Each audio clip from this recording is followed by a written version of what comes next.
त्यांच्या कृपाशीर्वादाने अष्टमूर्ती शंकराष्टनाथ लक्ष्मी देवता नवग्रह सप्तदेवता 21 अष्टम शिवलिंगे 21 अष्टम गोमुखे चारिधाम 12 ज्योतिर्लिंग 3.5 पीठ देवीचे आणि हैलवाई संपूर्ण शंकराचार्य राधेश्वर लक्ष्मण लक्ष्मी रुक्मिणी रामदाबा विश्वमध्ये आपलं गणपती हनुमान विश्वकर्मा आणि गुरुदत्तात्रेय तसंच संत निवृत्तीनाथ महाराज संत नामदेव महाराज संत एकनाथ महाराज संत सावधान तिकडे संत गौरव आणि तुकाराम ज्ञानशी महाराज नर्मदा माता घेऊन अशा सर्व जिल्ह्याच्या सांगितल्यामध्ये या संघटनामध्ये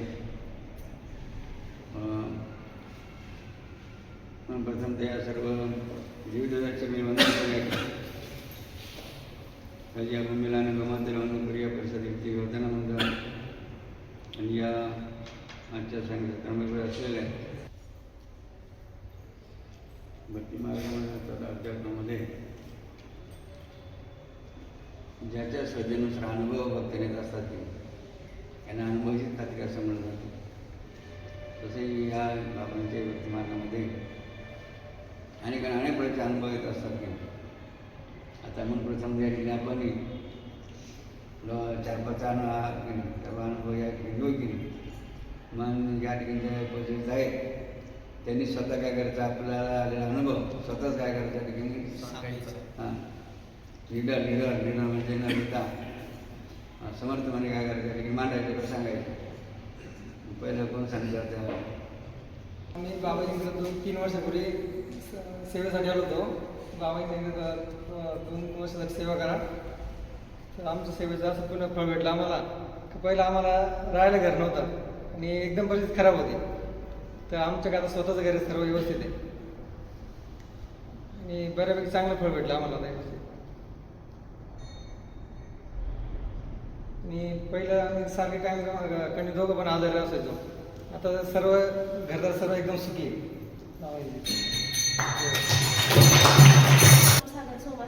जत्रा हॉटेल आता 6-7 महिने झाले माझ्या पित्ताशयाला सूज आलेली होती. डॉक्टरांकडे गेलो. डॉक्टर बोलले की आत्ताच्या आत्ता 2 लाख रुपये पैसे भरा आणि नो गॅरंटी दिलेली होती. तर घरचे सगळे घाबरले. घरचे बोलले यांना ॲडमिट करा म्हणे रात्रीच. पण मी बोलले नाही मला बाबाजींकडे जायचं आहे. सकाळी आलो बाबाजी होते विधीला. बाबाजींना सांगितलं तर पित्ताशयाला सूज आहे. बाबाजी बोलले ॲडमिट नका हो म्हणे 3 दिवस ओलं नारळ आणि गूळ खा म्हणे. 3 दिवसात मला फरक पडला. आम्ही परत दवाखान्यात गेलो नाही. डॉक्टरांनी कॉल करून विचारलं की तुम्ही दवाखान्यात काय ॲडमिट नाही झाले व पित्ताशयाला सूज होती तरी. आम्ही बोललो नाही आम्हाला आमचे गुरु स्ट्रॉंग आहे आम्हाला काही गरज नाही दवाखान्याची. माझं नाव रामेश्वर दशरथ शिंदे राहणार गुजर. हा माझा मुलगा आहे पुष्कर रामेश्वर शिंदे. याला थॅलिसेमिया आजार आहे. याला तर 15 दिवसांनी ब्लड द्यायला लागतं. तर जेव्हा हा झाला तेव्हा मी बाबाजींच्या सेवेत नव्हतो पण नंतर कालांतराने मला सद्बुद्धी आली आणि मी बाबाजींच्या सेवेत आलो. आल्यानंतर हा पहिला कंटिन्यू आजारी राहायचा म्हणजे 15 दिवस झाले महिना झाला का ॲडमिट राहायचा काहीच सुचत नव्हतं. बाबाजींच्या सेवेत आल्यानंतर त्याचा जो आजार आहे तो आजार आहे भविष्यात तो क्लिअर होईल अशी मला बाबाजींचं नक्कीच आशीर्वाद राहणार आहे. पण त्याच्यानंतर एवढा बदल झाला त्याच्यात का आज फक्त तुला ब्लड द्यायला लागतो बाकी टॅबलेट वगैरे सगळे दुखणं सगळं गेलं आहे त्याचं. हीच बाबाजींची शक्ती आहे आणि हीच अनुभव आहे.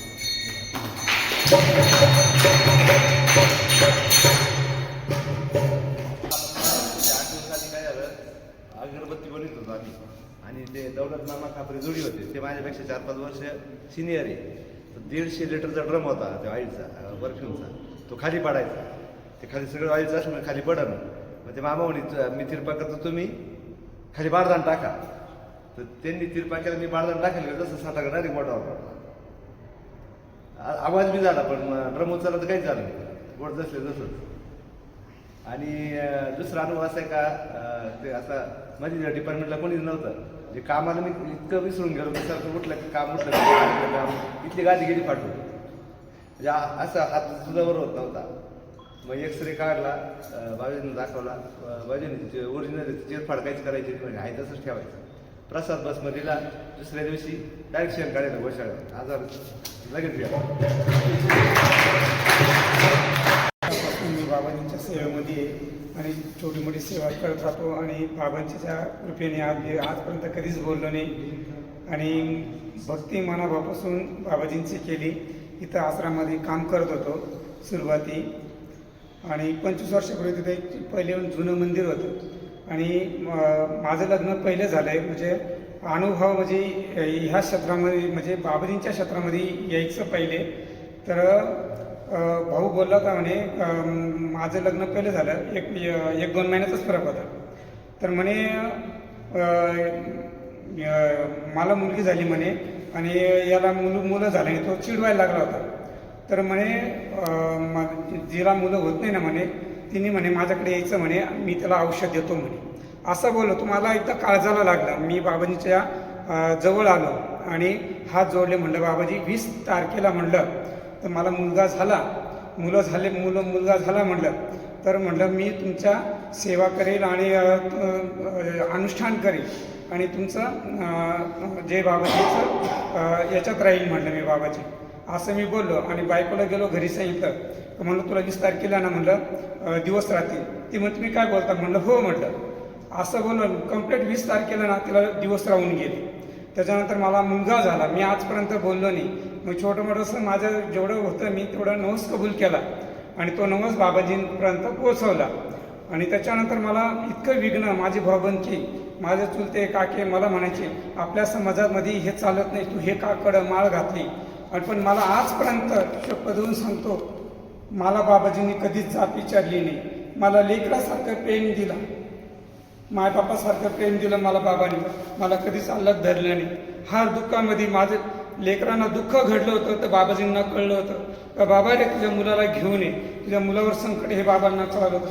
मी मुलाला जायचं सांगायचं का बाबाजींनी तुला बोलवलं चाल नाही मला अभ्यास करा असं करता करता त्याला दुःख इतकं भिंगून गेलं. त्याच्यानंतर तो बाबाजींकडे सुरुवाती बाबाजींकडे आल्याच्या नंतर मग लॉकडाऊन लागलं तर मी त्या दुकाने एकदम कारण गेलो भटकून माझं भटकल्यासारखं झालं. दवाखान्याचा इलाज केला पण कुठलाही काही 5 वर्षापासून दवाई गोळी केली त्याला काहीच फरक नाही. पण बाबाजींचा इथं शरण गेलो दीक्षेच्या आश्रममध्ये गेलो. म्हटलं बाबाजी असं झालं. त्यांनी मला जवळ घेतलं कामधंदे सांगितलं असं करत त्यांनी एकदम म्हणजे लेकरासारखं दीक्षेच्या बाबांनी जवळ घेऊन त्यांनी मला मार्गदर्शनाने बाबाजींकडे जा म्हणे चुकलं म्हणे बाबाजी माफ करतील म्हणे. मग आज 1-1.5 वर्ष आले वापस बाबाजींच्या आज्ञामध्ये आलो. बाबांना शरण आलो. बाबा क्षमा करा. आज माझं घर एकदम सरळमध्ये आणि नाही तर पैसा पाण्याची धूळ जाणी सगळे भावबंदकी हसतात लेकरू येड्यावानी बाहेर बोलतात हसते. पण मला बायकोला आणि मी बायकोला कसं आहे तर मला स्वतः मनात ठेवलं जे हसतील ना ते आज ते बी बघतील का बाबाच्या आशीर्वादाने का माझं लेकरू चांगलं होईल. बस एवढंच मी कृपा करतो बाबाजींना. माझा विश्वास आहे बाबाजींवर. डॉक्टरांना कोणीच करू शकणार नाही पण बाबाजी माझ्या लेकरांना नीट करते आणि माझ्या लेकरांना सुखी ठेवते. अरे डरने क्या बात है बाबा अपने साथ में कर्मयोगी शिवयोगी जगद्गुरु जनार्दन स्वामी महाराज की जय. उत्तराधिकारी जगद्गुरु स्वामी शांतिगिरी महाराज की जय. बाणेश्वर भगवान की जय. बजरंगबली की जय. जय बाबाजी. मी महेश कमलकर गुरु शिवपुरी राहणार पैठण मूळगाव पैठणचं आहे. आता बाबाजीचे आणि वडिलांचे फार जुने संबंध आहे. पहिल्यापासून बाबाजीकडं वडील यज्ञ करतात. शिवाय आम्ही लहान होतो म्हणजे 5वी 6वी 7वी 8वीला तेव्हा आमचं छोटंसं घर होतं पत्र्याचं घर होतं. त्यावेळी पत्र्याच्या घरात राहायचो.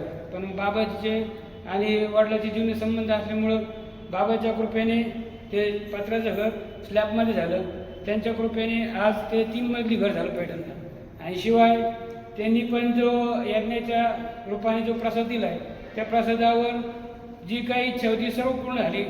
घर गाडी अशा प्रकारे सर्व इच्छा पूर्ण झाल्या. त्याशिवाय मोठे भाऊ सुयश गुरु आहे त्यांना पण 16 वर्षांनी बाबाजीच्या कृपेने संतती झाली. त्यांना पण 16 वर्ष संतती नव्हती. त्यांना 2 जुळ्या मुली झाल्या. त्यानंतर मला पण येत आता 4 वर्षात भरपूर अनुभव आला आणि माझं पण स्वतःचं वैयक्तिक घर झालं. म्हणजे आता बुकिंग केलं त्यांच्या कृपेने पुढच्या महिन्यात होईल. आता एवढा अनुभव. मला 2 मुलं दोन्ही मुलंच दोन आहे. मुलं हा, आहेत. मग. एक इंजिनिअरिंगचं शिक्षण घेतो आणि एक 11वीला. तो आता पुढच्या वर्षी इंजिनियर पूर्ण होईल असा मला अनुभव आला आहे बाबा. अशा या सद्गतीनुसार आणि भक्त बाबांचे संकल्प करतात किंवा श्रद्धाभाव ठेवतात आणि त्यांच्या संकटातून पुन्हा सोडवतात अशा अनेक भक्तांचे अनुभव केले. आता म्हणजे अनेकांना बघा ते अनुभव आले बाबांच्या कृपेने. मग काय म्हणते सर्वांना आपण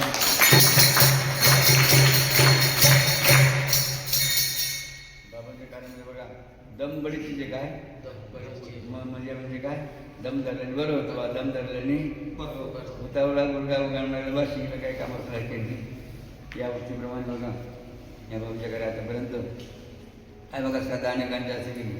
तसं त्या नाशिकचे लोकांनी मावशीने हां शिडकोच्या त्यांना किती वर्ष बनवतं 47 वर्ष 70 वर्ष नव्हते त्यांना बाबांच्या कृपेने काय झालं त्यांचं नामकरण सुद्धा 16 सप्टेंबर झालं. म्हणजे श्रद्धा एकनिष्ठा काय करायची हां म्हणून बघा भागवत मध्ये आत्माने काय म्हणते ज्याचा गुरुचरणी निश्चय भाव नाही का काय म्हणतात नाथ भागवतामध्ये ज्याचा गुरुचरणी निश्चय भाव त्याचा मनोरथ पूर्वी देव देवगुरु आज्ञा पाळी पाहो गुरु वाक्य स्वयमे गुरुमरदारी केली. अशा काही सुंदर बघा सुभाषित किंवा होई नाथ भागवतामध्ये येतील की नाही. म्हणजे बाबा देवाला काय लागतं भाव काय लागतं देव भावाचा भावचा नाही पण भावचा भाव तुला का सारे भाई एक मिनिट भाव माझा की या प्रमाणे की अशा हा बाबांच्या भक्ती मार्गामध्ये भक्त बघा श्रद्धाभाव करतात संकल्प करतात त्यांचं फळ बघा बाबा त्यांना कोणत्याही त्यांचं पंचायत असता महिमा किती वर्ष द्यायला काय बोलणं गेलं कमी पडेल की अशा संघसत्रामध्ये आज आपण अनेकांचे काय की चित्तसारक हृदयद्रावक किंवा रोमांच वगैरे अनेक अनुभूती अनेक भक्तांनी आपल्यासमोर स्पष्टपणे आणि निडरपणे यांनी सादर केल्या. त्यामुळे समजा आपले सागर भाऊ की असेल त्याप्रमाणे मिस्त्री असेल की मिस्त्री काय नाही सुरेश सुरेश भाऊ की आणि आपले ते मुलावर नाव रामेश्वर रामेश्वर भाऊ की अजून कोणी सांगितलं